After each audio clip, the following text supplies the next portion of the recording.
Hey, what's up guys? It's TechZoomer talking to you here. And this video is a vlog style video, but in today's video, I want to focus on WWDC 2023, last minute leaks and rumors. Because yes, we have tons to talk about. So if you are excited, don't forget to drop a like down below, subscribe to the channel. This was like a last minute video, so let's get started.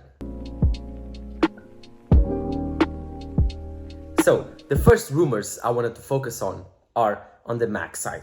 Because yes, we are getting two new Macs. The 15-inch MacBook Air, which will be a bigger version of the 13-inch M2 MacBook Air. This device will feature the M2 chip, the same design as the M2 MacBook Air 13-inch. Of course, the same colors, the same keyboard, the same battery, the same ports, the same I/O. Every single thing will be the same, but with some changes. Like, for example, I do believe that the starting price of this device will be around $1,500 to $1,600. And I think it will have bigger batteries with better battery life. So I think we are getting a quite nice computer on WWDC. On top of that, we're also getting a more exciting unveiling. The M2 Ultra Mac Studio will be coming out. This, I think, is pretty much for sure, because rumors are saying that the M2 Ultra is coming on WWDC, and I don't think it's coming on the Mac Pro. If you ask me, I think Apple is going to launch a Mac Studio again with the M2 Ultra. This is not going to be any type different of the M1 Ultra, the same ports, the same hardware. Probably they're going to give it Wi-Fi 6E, new Bluetooth standards, and that's it. I don't think they are going to spend much more R&D on updating this computer's hardware. But as for the M2 Ultra, it will be a combination of the two M2 Max chips with Deep Fusion layer, and I think this will improve a little bit more on the GPU side and on the CPU side. But as you know, the M1 Ultra chip was not that much better than the M1 Max. But if you compare the M2 Max with the M1 Ultra, then you will realize that the differences between those two chips is about 10%. So the M1 Ultra is getting a little bit obsolete in today's day and age. I think Apple releasing the M2 Ultra will be a significant thing because Marques Brownlee from MKBHD and other very famous tech YouTubers will get it. It will be a money grab, a quick one, and I think it makes sense for Apple to launch it. But of course, I'm not sure about this one. We could see the Mac Pro with the M2 Ultra. Let me know in the comments down below which device would you prefer to get, the Mac Studio or the Mac Pro. So, this is not the last hardware we are getting on WWDC, but as you know, WWDC is focused on software. Every single year, we get the new versions of iOS, iPadOS, macOS, watchOS, and tvOS. And this year, we are rumored to get a new software system. Of course, it is RealityOS or ROS. This is part of the new device that Apple is launching on WWDC. But that I will focus on later. Now, I want to focus on iOS 17, iPadOS 17, macOS, I don't know which name they are going to give it, and watchOS 10. And of course, tvOS, I don't really care about that. But starting with iOS 17, we are rumored to get new redesigns, especially to the control center, and of course, the always-on display, with a stand mode being activated. So, when you put your phone on a horizontal position, charging via MagSafe, it will display Apple Watch-like nightstand mode on an iPhone. This will be pretty cool, and I think it will copy a little bit like the Pixel tablet, but I think it will be pretty cool. Then we also have more things to add to iOS 17. As you know, Apple confirmed new features coming to iOS 17, like AI speech, like a new way to interact with iOS, a dumb mode of iOS, or like I like to call it, the grandma mode. It's a new way for people with disabilities or like advanced age, they need help using their iPhones. This will be a more simplified way of using your iPhone. Much better for all people that have problems operating the system. These are, of course, accessibility features, but AI speech will change the way we use iOS, and I think it will change humanity overall. This useful tool will enable you to create your own voice using and reading only a few phrases. For people that are losing their voice or for people that die, this will be a great feature that will impact humanity on a very huge scale. This is only my opinion, but I think this is a complete game changer on WWDC. Then of course, we have the new redesigns to the Health app, we have more integration with AI on iOS, and another thing that is also pretty cool is the fact that iOS is going to get more redesigns than usual, but is also getting a performance boost and bug fixing. This is kind of necessary because I gotta admit, iOS 16 has been very buggy. As for iPadOS, I have so many things to ask for, but I think we are getting two main things. I think we are getting new Files app and of course new redesign to the Stage Manager. I think Stage Manager last year was kind of rushed. It's not ready, and I think it needs too much polishing for just like small upgrades. I think iPadOS 17 needs to change the way we interact with Stage Manager. And of course, we already got Final Cut Pro and Logic Pro, Pro apps from Apple. So I think the biggest things coming for iPadOS 17 have already been announced, as of course iOS 17.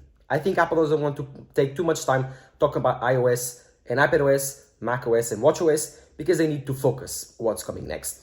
But before you do that, first I need to talk about macOS and watchOS. For watchOS, I want third-party watch faces, nothing more. And for macOS, I want performance boost and bug fixing, and of course, more efficiency gains for Apple Silicon. I don't need new redesigns, nothing of that. Just bring me more stability, more performance, less power drain. That's the only thing that I ask for macOS. As for tvOS, I will not even talk about that. Like, I use it sometimes to watch Netflix. It's fine. If you want to make a TV, then that's a different talk. But right now, I don't really care about tvOS. And last year, Apple didn't even talk about tvOS on their WWDC event. I think with this very packed event of WWDC23, they won't even mention it. Maybe just 1 second, but I don't think it's likely. And finally, we reach the best part of the event, the Apple VR headset. This device is coming, and it's coming strong. This device will be very expensive though. It will cost $3,000, but according to the information, it will be very, very premium. Those renders made by Apple Track and Concept Central, those renders are really close to the actual truth, according to the information. Those are really, really beautiful. If you have seen those here on the screen, they are extremely well made. They depict an image of the Apple VR headset as a very thin device, and according to the information, it's going to be very thin, almost as thin as the iPhone 14s. So imagine like the iPhone 14 on your face, like this, it's going to be extremely thin. Although they are saying it's going to be extremely light though.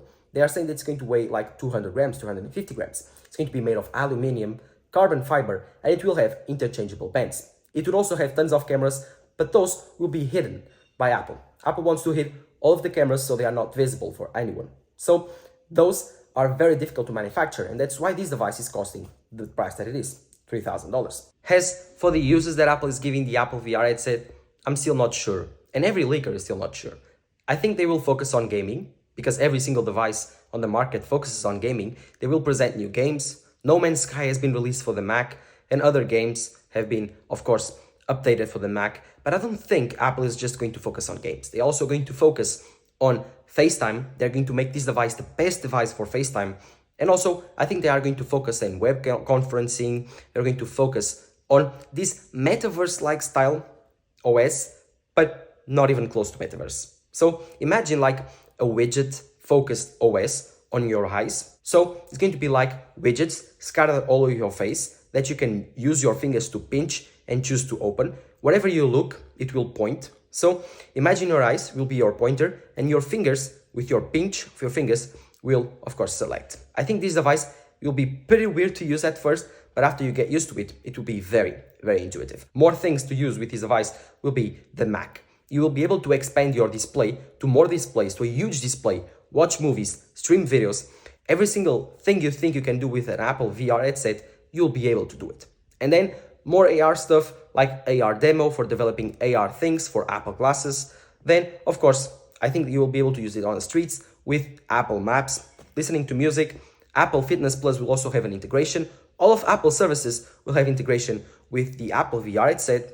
And finally, the most important thing, I think, for me, will be developers. Developers will be able to pick up this device and start creating new apps, new experiences when the cheaper device gets into the market in the next 1 or 2 years. So I think this will be a first product generation for developers maybe, or for people that want to spend $3,000 on it. I think this is going to be a very limited product, but a very exciting one. But let me know in the comments below, which things would you like to do with the Apple VR headset, and which use cases are you thinking of doing it with one? As for me, I won't be buying one. I don't have the money to do it, but if you can find someone that has the money, go check it out, that channel. I think MKBHD will get one, Luke Miani, Mr. Who's the Boss. Those big YouTubers will get one. Go check them out. I'm very excited also. So when Apple announces all of these and WWDC comes out tomorrow, I will have a recap video tomorrow. So don't forget to subscribe to my channel so you don't miss those. And of course, during the whole week, I will make more focused videos on every single product that comes out tomorrow. So, the 15-inch MacBook Air, the M2 Ultra Mac Studio, the Apple VR headset, and of course, the confirmed software, iOS 17, iPadOS 17, and much, much more. So if you are excited, don't forget to drop a like down below, subscribe to the channel, and of course, I'll see you tomorrow.